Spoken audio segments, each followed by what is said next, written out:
me tell you another story, which it is not hoodoo voodoo. This actually happened.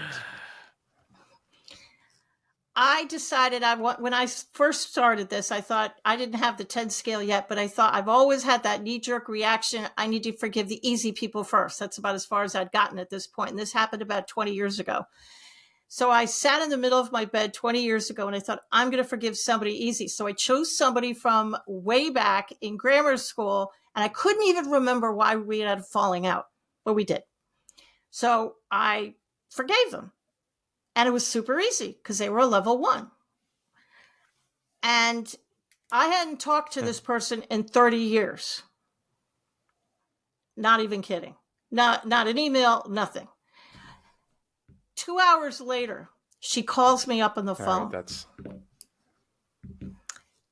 And I was thrilled about it. We caught up. We made friends again. But I'm a curious little bear. And I said, why did you call me today of all days after all these years? She said, it was the darndest thing.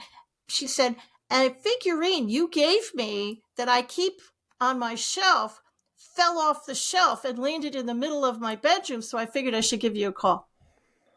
2 hours before was exactly when I was forgiving her. We were 700 miles apart.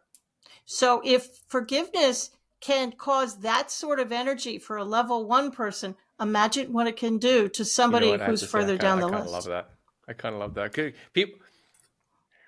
That's a very true story. I could see it on your face. Like there's because there's even like, people say like, oh, don't you believe in ghosts? I'm like, no, not really, but I would love to see one. Like I'm not averse to these things that I think we don't understand about the universe. I think there's a lot of stuff between us, maybe senses we don't understand that we have, or ways that we can manipulate or use energy. I think there's a lot that we have no idea. I think I start to take, umbrage, or is that what it's called? Yeah, umbrage with when people start to have it more as a science and just instead of anecdotal, like you said, like this is a thing that happened and it's kind of weird. And it happened. Yeah. It's really weird. Let's not put lipstick on a pig, man. It's really weird.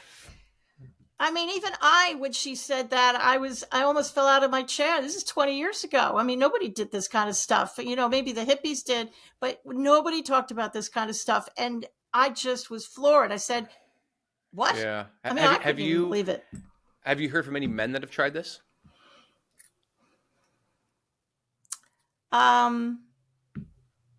No men have really gotten back to me yet. A friend of mine has read it, and the only thing he said, this is really powerful, and he told me it's really helping him, and he's a work in progress. That's what. How old Bless is he? his heart, but he did say in an email.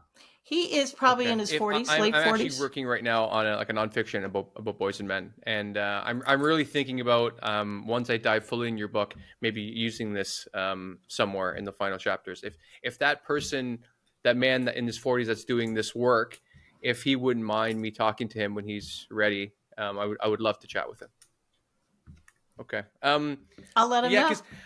I think that's the whole part that we kind of go through life with. Like we carry these things because life is beautiful and life can be really chaotic and sometimes traumatic and very difficult. And like, even when you said like these people left the room, I could feel my eyes start to glisten a little bit, just because these are things we try not to think about, because you don't want to think about them all day. It'll ruin your life. And the times that you do want to think about it, you want it to, at least I want it to be somewhat helpful to the other days. You don't want to think about the same bullshit thing, the same bullshit people, and just have it. You don't want them to live rent free in your head. I don't think no one deserves to have. No, you don't. To have those memories or those people continue to live when you're trying to live.